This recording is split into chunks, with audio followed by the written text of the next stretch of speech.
நமஸ்காரம். புரட்சிகரமான கருத்து அது என்ன?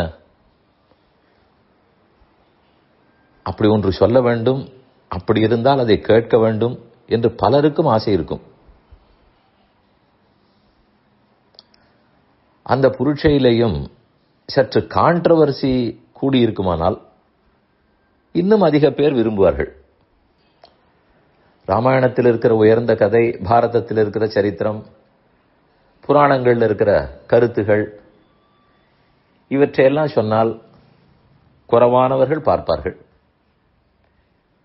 புரட்சிகரமாக சொன்னால் நிறைய பார்ப்பார்கள். சட்டென்று எல்லாருக்கும், லட்சக்கணக்கானோருக்கு போய் சேரும். இது என்ன?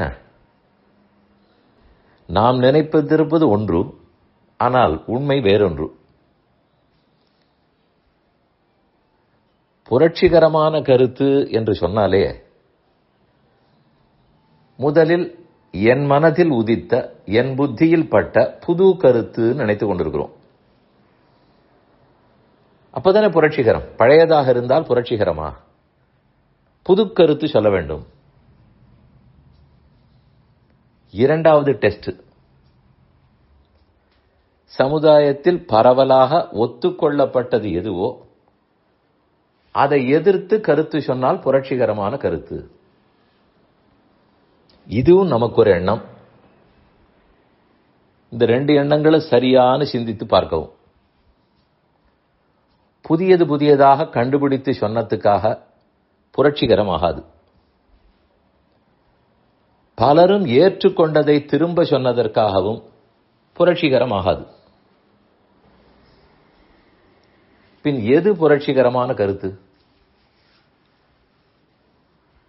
நம்முடைய மத தலைவர்கள், பல்லாயிரம் ஆண்டுகளாக எழுந்தருளியிருந்த ரிஷிகள், ஆச்சாரியர்கள், இவர்கள் எல்லாருமே புரட்சிகரமான கருத்து சொன்னவர்கள்தான். அவர்கள் என்ன தங்களுக்கு தோத்தினதையா சொல்லிவிடுவார்கள்? மாட்டார்கள். பிரமாணம் இருக்க வேண்டும். முன்னால் ஒரு மகான் சொல்லி இருக்க வேண்டும், கடைப்பிடித்திருக்க வேண்டும். எல்லாத்துக்கும் மேலாக சாஸ்திரங்களில் மேற்கோள் இருக்க வேண்டும். இதை சொன்னாலே இதில் என்ன புரட்சிகரம் இருக்கிறதுன்னு நீங்கள் கேட்கலாம். இதில் தான் இருக்கிறது. ஏனெனில் புரட்சிகரமான கருத்துன்னு பேர் வைத்துக் கொண்டு உண்மைக்கு புறம்பானதை சொல்லிவிட்டால் அந்த கருத்தால் யாருக்கும் பயன் இருக்காது. அது நிற்காது. சில நாட்கள், ஏன் சில ஆண்டுகளுக்கு கூட சுத்தி சுத்தி வரலாமே தவிர அதற்கு மேல் அது தாங்காது, நிற்காது. எனக்கு பாப்புலாரிட்டி கிடைக்கலாம், அது வேறு.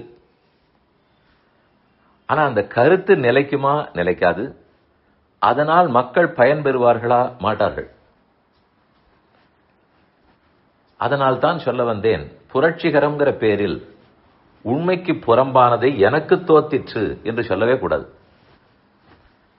உண்மையோடு ஒத்து போக வேண்டும். மக்களுக்கு நன்மை கொடுப்பதாக இருக்க வேண்டும்.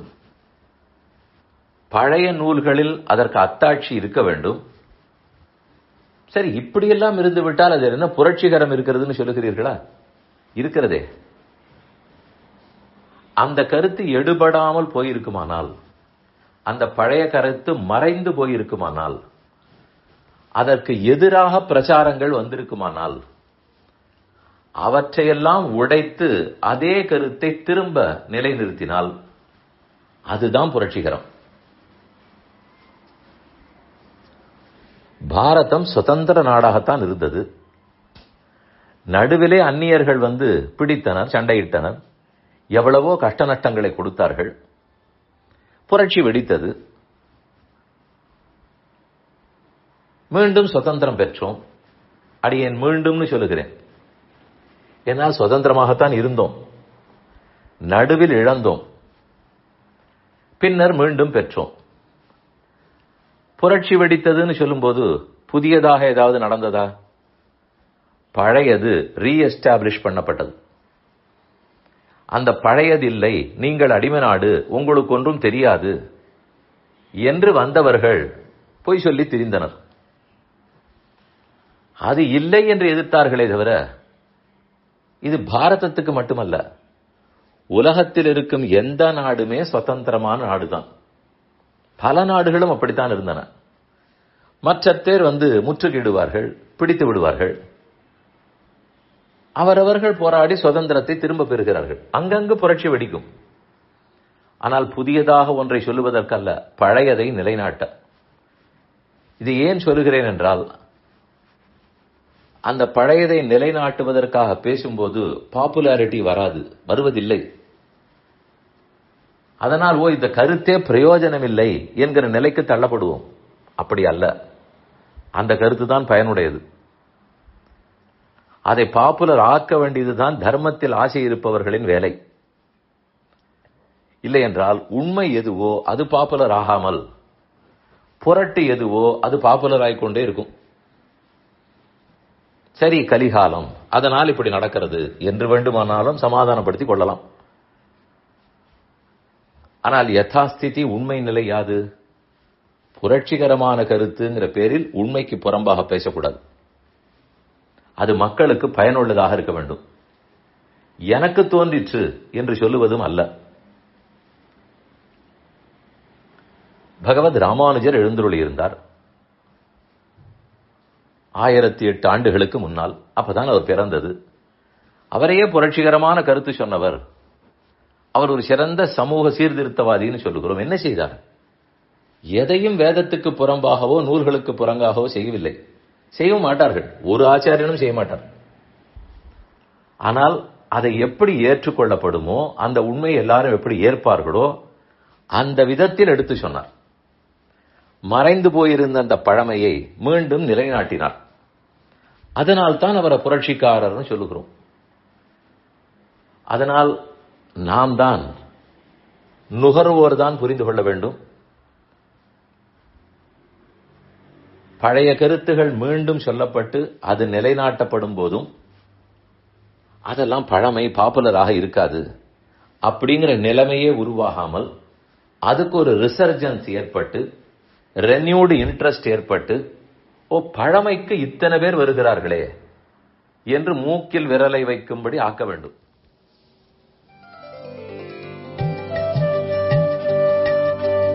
இந்த என் பணி ஆடியோவை உங்களுக்காக வழங்கியவர் வேலுக்குடி ஸ்ரீ கிருஷ்ணன் சுவாமி. இந்த ஆடியோவை தினமும் உங்கள் மொபைலில் பெற கிஞ்சித் என் பணி KINCHITENPANI